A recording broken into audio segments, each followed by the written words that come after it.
មនុស្សនាងស្នេហ៍នឹងមែនខ្ញុំឡើយ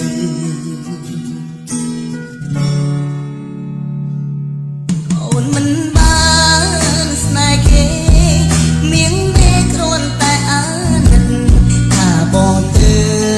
បស្នេហ៍ពិនអាណិតស្រឡាញ់ទ្វេដងធ្វើក៏ធ្វើធ្ងន់អើយអូនសម្រាប់បំណងចុងក្រោយ